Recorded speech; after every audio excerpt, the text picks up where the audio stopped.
Ya, dan pemirsa, dalam beberapa saat lagi kita akan menyaksikan deklarasi para paslon ya sebagai bentuk komitmen menjaga proses demokrasi. Kita ketahui ada sejumlah kasus yang berpotensi mengoyak demokrasi seperti kasus Aiman Wicaksono, dan juga sudah hadir di studio untuk membahas ini Jubir Timnas Amin Indra Karismiaji dan juga Jubir TPN Ganjar Mahfud Aris Setiawan Yodi, dan kita masih menunggu Jubir dari TKN Prabowo Gibran, namun belum mendapat konfirmasi sampai saat ini. Langsung saja kita sapa dulu dua narasumber pertama kita, Bang Indra, Bang Aris. Assalamualaikum, selamat malam. Waalaikumsalam. Terima kasih sudah hadir di tengah hari terakhir yang penuh luar biasa ya. Nampaknya. Belum tidur nih. Kenapa? Belum tidur. Belum. Kita juga yang nontonnya, aduh bingung nih mau nonton yang mana nih ya. Banyak sekali titik hari ini dan kita tahu ya lagi-lagi ini hari terakhir. Yes. Dan yang menarik bagaimana Dewan Pers akan mengadakan deklarasi. Kalau sebelum kita bicara deklarasi, saya mungkin ke Bang Indra dulu terlebih dahulu. Bagaimana Anda melihat hari terakhir dan pencapaian tentunya sepanjang perjalanan kampanye ini? Pertama-tama Gongsi Facai dulu. Selamat merayakan Hari Raya Imlek, merayakan. Bicara tentang hari terakhir kampanye ini bagi kubu kami cukup emosional ya. Oke.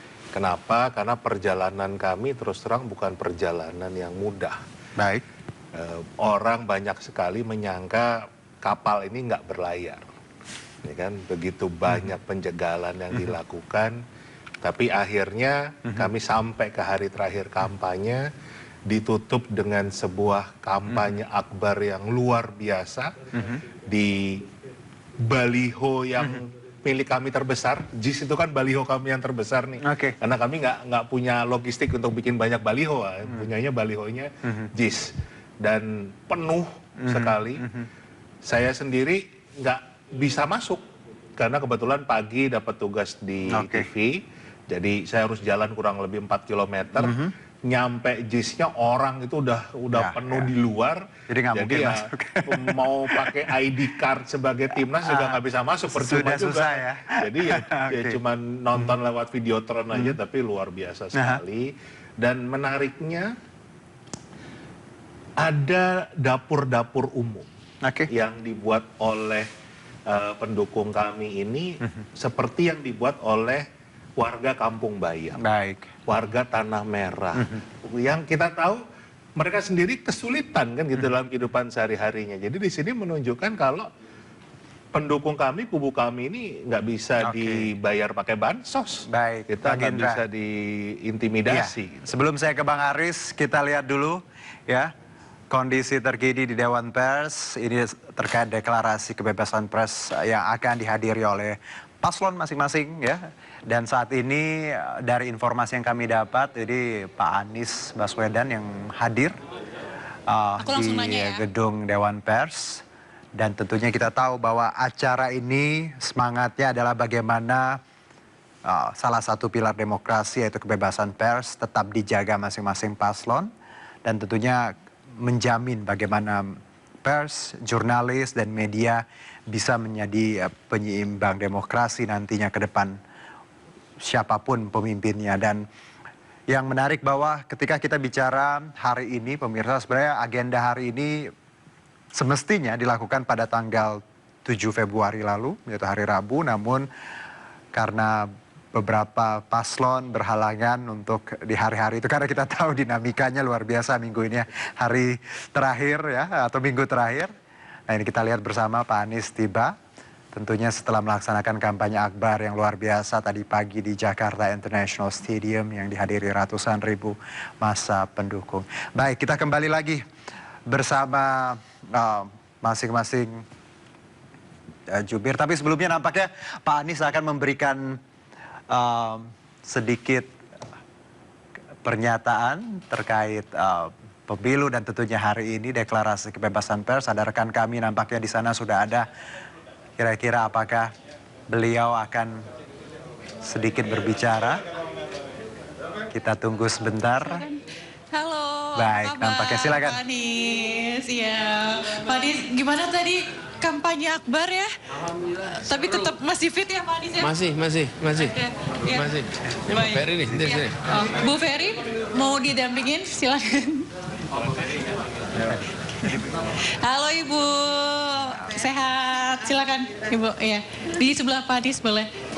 Ya, jadi tadi abis dari kampanye ya Bu ya. Tadi kalau kita lihat kumpul akbar untuk perubahan itu masanya banyak banget. Udah dari jam 1 malam udah nginep loh Pak. Iya, gini, kalau jumlah banyak siapapun bisa menggalang jumlah banyak. Asal ada uang, bisa menggalang banyak orang. Tapi kalau yang tadi luar biasa itu kan organik, jalan sendiri-sendiri, partisipatif. Yang luar biasa itu militansinya. Wah, luar biasa. Merinding saya di situ tadi. Masya Allah. Tapi benar-benar mereka dari biayanya sendiri gitu ya. Mereka sempat nginep gitu kalau nggak salah. Tadi karena keinginannya satu saja, datang bawa harapan, pengen pulang bawa perubahan, sederhana itu. Baik ya, baik. Jadi mereka sengaja datang untuk membuat atau mengharapkan perubahan gitu ya. Ingin mengirimkan pesan bahwa kami banyak loh. Gitu. Tapi kami banyak loh itu bukan kitanya nyiapin semuanya, semua mereka siapin sendiri-sendiri. Dahsyat, semua yang terlibat boleh bangga.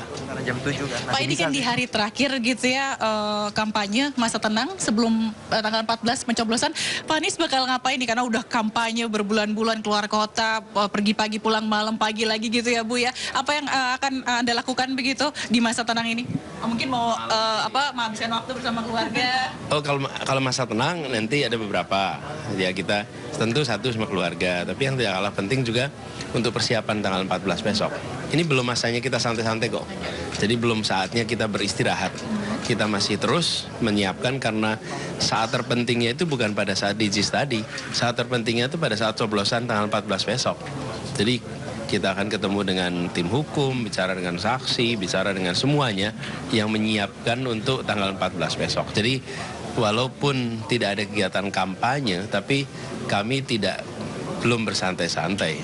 Kita masih terus fokus untuk persiapan 14 besok. Cuman kalau untuk kegiatan kampanyenya, ya malam ini malam terakhir. Jadi malam ini saya live TikTok. Ini terakhir soalnya, besok udah nggak boleh nih live TikTok gitu kan. Nggak boleh posting, nggak boleh Mbak. Jadi kita karena nggak boleh kan. Jadi terakhir gitu ya. Ya malam ini nyapa lah. Malam ini saya live TikTok sebentar. Tapi kalau kita lihat Pak Anies kan jadi sering live TikTok gitu ya. Jadi sosok media darling yang apalagi ternyata banyak fans K-pop ya Bu ya gitu mengidolakan Park Anies sebutannya gitu ya. Tanggapannya gimana Pak? Dan itu yang membuat kami merasa senang. Kenapa? Karena anak-anak muda memilih terlibat dalam urusan politik dan mengerjakannya dengan riang gembira. Jadi mereka membuat politik itu menjadi populer. Dan ini anak-anak muda yang luar biasa. Mereka tidak memperkenalkan diri dan tidak mau menunjukkan identitas khusus siapa. Tapi yang mereka kerjakan itu nyata. Toto ada Videotron, Toto ada food truck, Toto ada humanis, Toto kemudian bikin, kalau kita datang ke daerah-daerah itu selalu ada banyak alat peraga kampanye yang waktu saya lihat nih ini kreatif betul anak-anak ini. Pakai juga di acara Desa Kanis itu ya Pak ya. Iya, jadi mereka malah membuat alat-alat kampanye yang nggak terbayangkan sebelumnya. Termasuk website. Websitenya itu Have a Nice Day. Itu luar biasa. Jadi saya ketemu anak-anak lagi-lagi di luar pergaulan dan ini organik semuanya. Saya salut anak-anak muda ini memilih untuk terlibat, memilih untuk dorong perubahan dan memilih mengerjakannya secara terhormat. Baik, terima kasih Pak Anies. Dan kita tunggu komitmennya gitu ya untuk deklarasi kemerdekaan pers ini. Tentunya berharap pers akan lebih baik lagi. Terima kasih Pak Anies, Bu Ferry, terima kasih. Iya, silakan kita menuju ke ruang tunggu. Nah ya itu dia tadi pemirsa. Oke, pemirsa menarik tadi langsung dari Dewan Pers ada rekan kami Fazila Hairunisa yang mewawancarai paslon nomor urut 1 yang baru saja hadir ya dan tentunya bercerita bagaimana kampanye hari terakhir tadi di JIS yang beliau pun juga nampaknya luar biasa semangat dan juga walaupun kita tahu pasti sangat lelah. Nah, kalau kembali kita tadi ke Bang Indra, saya sudah kira-kira apa yang tadi disampaikan Pak Anies itulah pengalaman untuk hari ini ya Bang Indra ya. Saya ke Bang Aris nih. Waduh, ini juga TPN luar biasa. 2 titik hari ini ya. Iya, satu Solo, Semarang, saya yang nonton ini, waduh, Pak Ganjar, Pak Mahfud, pasti ya staminanya, aduh, sama kayak Pak Anies tadi luar biasa. Kalau kita bisa runut ke belakang, Bang Aris, ya, sebelum kita bicara deklarasi hari ini, bagaimana Anda melihat kampanye yang berlangsung sampai tadi di detik terakhir hari ini? Ya kalau misalnya saya perlu untuk merefer kampanye ke belakang, bagaimana pertama kali hari pertama kampanye saat itu ya di bulan November, satu-satunya capres dan cawapres yang mengawali kampanyenya dari luar Jabodetabek itu Mas Ganjar dan Prof Mahfud. Pak Ganjar berkampanye dari ujung Indonesia paling timur di Papua, sementara Prof Mahfud berkampanye di ujung Indonesia paling barat di Sabang saat itu. Nah, Pak Ganjar waktu itu di Merauke. Nah, selama kampanye tadi sampaikan bahwa ada 450 titik. Bang Aris, saya potong sedikit nggak apa-apa ya. Kita hari ini ngobrol dipotong-potong kita bersama Pak Arsyad ya, Ketua TPN. Seperti apa sebagai kita orang silakan. Apa ya, rekan Zila di situ. Lebih dekat gitu, mungkin bisa diceritain seperti apa sosok mereka selama kampanye ini. Waduh, jelas sekali kalau saya melihatnya pemimpin rakyat, itulah sosok kedua daripada Mas Ganjar dan juga Prof Mahfud. Dan kalau saya mengatakan bahwa Ganjar itulah presiden rakyat, sedangkan Prof Mahfud itulah pendekar rakyat yang membela secara hukum gitu ya. Nah, jadi dua-dua ini datang dari rakyat. Dan Mas Ganjar itu saya rasa mengikuti kayak Pak Jokowi juga ya untuk belusukan, dan Mas Ganjar ini belusukan dan tambah lagi Mas Ganjar suka tinggal di rumah-rumah masyarakat, karena benar-benar itulah refleksi bahwa kedua-duanya datang memang dari rakyat biasa. Ya, Mas Ganjar seorang anak polisi, Pak Mahfud itu juga dari seorang anak pejabat pemerintahan. Jadi dua-duanya bisa keluar berpendidikan dan bisa menjadi sekarang pemimpin-pemimpin bangsa. Dan saya rasa ini luar biasa, itu adalah yang sangat luar biasa. Dengan itu mereka merasai, mengetahui bukan hanya suara rakyat tapi merasainya. Karena rasa itu penting sekali. Gitu. Langsung turun dan merasakan, dan itu penting kalau membuat keputusan. Ya. Tapi kalau kita lihat usai kampanye udah dilakukan bersama ini dan hari ini hari terakhir, untuk nanti pas tanggal 14. Oh, tanggal 14, bismillah, makanya mohon semuanya jangan lupa datang ke TPS. Semuanya of course buat saya tolong coblos warna putih, rambut putih, coblos nomor 3. Tapi yang paling penting adalah bagaimana kita menjaga TPS dan hadir dan ikut serta di dalam pemilu. Janganlah hilang hak Anda untuk bersuara, karena ini hanya 5 tahun sekali. Dan sekali lagi ini adalah Mas Ganjar dan Prof Mahfud itu adalah pemimpin rakyat yang memikirkan ekonomi rakyat, dan juga penegakan hukum yang sangat penting sekali. Baik, terima kasih Pak Arsyad telah hadir di acara ini. Sukses, sehat selalu sampai nanti, semoga sesuai dengan harapan ini tanggal 14. Baik, terima kasih Pak Arsyad, silakan ke ruang tunggu. Itu dia tadi pemirsa Ketua TPN Ganjar Mahfud, Arsyad Rashid, yang berbicara mengenai Baik, tadi ada Pak Arsyad, Ketua TPN yang juga baru saja tiba dan kabarnya langsung dari Solo tadi. Tapi nanti kita tunggu konfirmasinya apakah Pak Ganjar dan juga Pak Mahfud akan hadir. Namun ada banyak alternatif sebenarnya. Tapi nanti kita coba validasi lagi ya.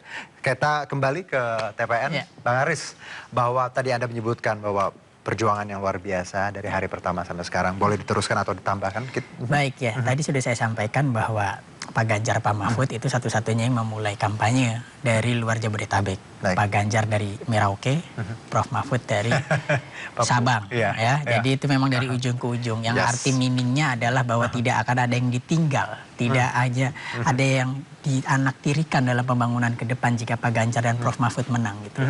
Kemudian tadi dijelaskan bahwa selama ini Pak Ganjar, Prof Mahfud sudah mengunjungi 450 titik di Indonesia. Itu sangat luar biasa. Saya membayangkan begitu lelahnya perjuangan selama ini. Tetapi ketika Pak Ganjar, Prof Mahfud melihat bagaimana harapan masyarakat yang disampaikan di pundaknya Prof Ganjar dan Prof Mahfud dan Pak Ganjar, itu saya rasa sebanding lah rasanya dengan selama ini perjuangan. Dan mengapa hari ini Pak Ganjar dan Prof Mahfud ini satu-satunya capres yang melaksanakan kampanye di 2 titik. Ini luar biasa Mas. Hanya Pak Ganjar, Prof Mahfud yang kampanye di 2 titik, yaitu di Solo dan Semarang. Artinya yang disampaikan itu bukan saja pengumpulan massa, melainkan juga di situ ada meaning. disampaikan itu ada hajatan rakyat, bukan hajatan konglomerat seperti itu. Jadi pertunjukannya pun pertunjukan rakyat gitu loh. Mulai dari reog, kemudian ada karapan sapi, waktu itu Mas Ganjar diarak oleh karapan sapi. Kemudian tadi ada pementasan wayang di depan Balai Kota Solo seperti itu tadi waktu itu dipentaskannya. Nah ini yang kemudian di acara utama di Benteng Vastenburg gitu, di Solo pagi hari. Dan itu diguyur hujan deras. Maka saya sangat salut pada masyarakat Solo, terima kasih Solo dan sekitarnya yang sudah hadir. Karena di tengah hujan deras mereka dengan sangat antusias seperti itu Mas. Nah kemudian di dalam acara tersebut Mas Ganjar benar-benar menyampaikan bahwa beliau akan setia terhadap rakyat. Ini yang membedakan Mas. Jadi saya pikir Mas Ganjar ini sudah sangat pemimpin yang lahir dari rakyat. Tadi sudah disampaikan bahwa satu-satunya yang bisa dikatakan bahwa lahir dari keluarga biasa-biasa saja. Bahkan Mas Ganjar pernah kesulitan membayar kuliah.